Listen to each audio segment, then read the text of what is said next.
प्रिय विद्यार्थियों, आज का हमारा विषय है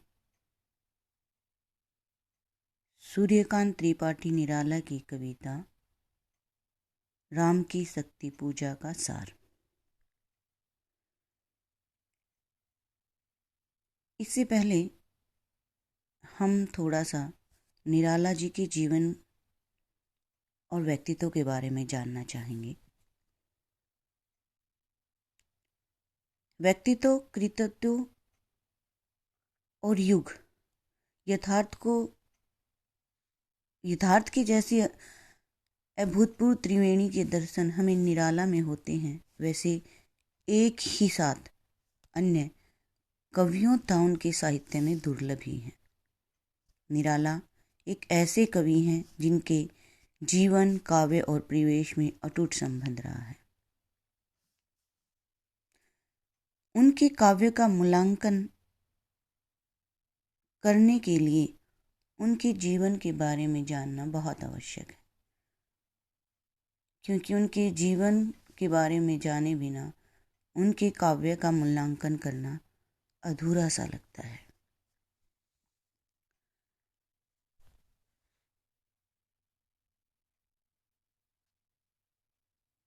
इसमें जीवन रेखा, उनके नाम, बचपन और शिक्षा दीक्षा, विवाह,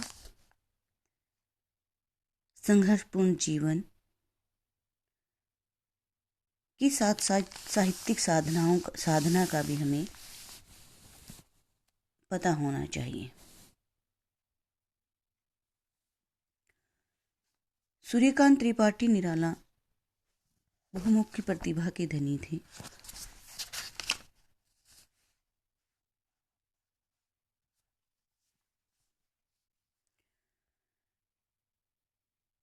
राम की शक्ति पूजा निराला की सबसे प्राणवान ओजगुण प्रधान रचना है। इस कविता की टक्कर की दूसरी कविता हिंदी में नहीं मिलती। सुना है एक सज्जन निराला को एक कलम देना चाहता था, तो निराला ने उसे कहते हुए अस्वीकार कर दिया कि सोने की कलम से लिखा जा सकता है, लेकिन सोने की कलम से राम की शक्ति पूजा जैसा काव्य नहीं लिखा जा सकता।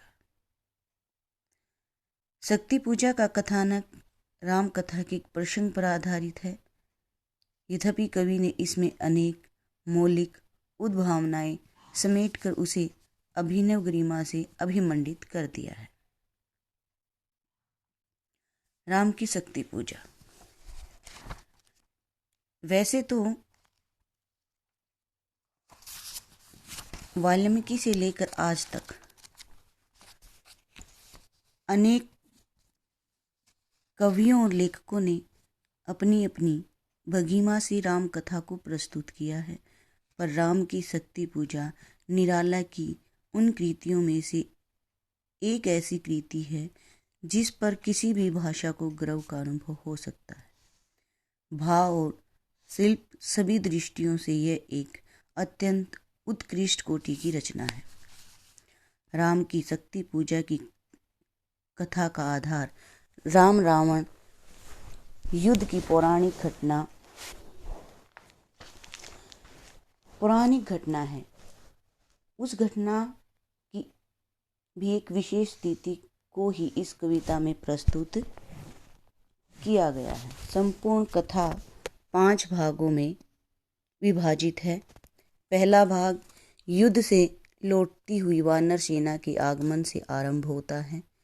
सेना खिन्न है, राम के चरणों की ओर निहारती हुए वह सीवर की ओर प्रस्थान कर रही है। वातावरण गंभीर है। सीवर में पहुंचकर समस्त वीर राम को घेर कर विचार विमर्श के लिए बैठते हैं और राम की आज्ञा की बाट जोहते हैं। दूसरे भाग में लंका का रात्रि वर्णन है, जिसमें राम की मनोदशा भी व्यंजित होती है।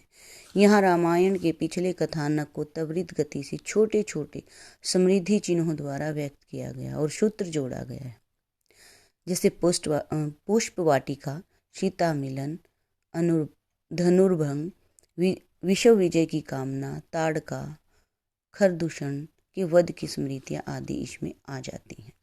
इस अंतर्दर्शन में रावण का विजय घोष और राम का मन शंका से भर उठता है। कथा के तीसरे भाग में हनुमान राम को उदास देखकर विचलित हो उठता है। वे महानाश को समेट लेने के लिए उदित होता है। इस महानाश से शिव भी चंचल होते हैं और शक्ति को समाधान करते हैं। आकाश में अंजना रूप में शक्ति का आवरण होता है और वह पवन पुत्र को समझा बुझाकर वापिस करती है। कथा के चौथे भाग में विभीषण राम की शक्ति का परिचय देते हुए उन्हें उत्साहित करने का प्रयत्न करते हैं। इस अवसर पर जामवंत राम को शक्ति की मौलिक रचना कल्पना कर पूजा का परामर्श देता है। कथा के अंतिम भाग में राम कल्पना प्रयोगियों की तरह साधना करता है। हनुमान पूजा के लिए 108 कमल लाता है। साधना की चरम अवस्था में परीक्षा हेतु देवी कमल उठाकर ले जाती है। कमल की कमी पड़ने पर नेत्र की बलि देने का उद्यम करते हैं श्री राम और शक्ति के वरदान से कथा का अंत हो जाता है। शक्ति उन्हें विजयी होने का वर देकर उनके शरीर के अंदर ही समाहित हो जाती है। राम की शक्ति पूजा का कथानक बंगला के कृत्तिवास रामायण से उठाया गया है।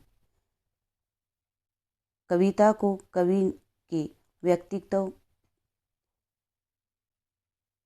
स्पर्श ने और प्राणवान बनाया है।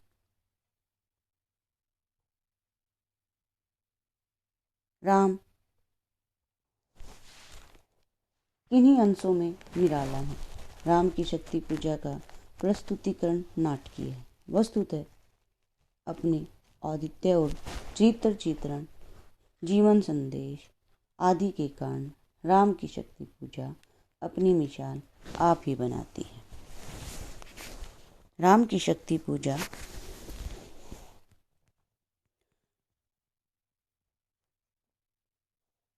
कविता की व्याख्या हम अगले व्याख्यान में करते हैं।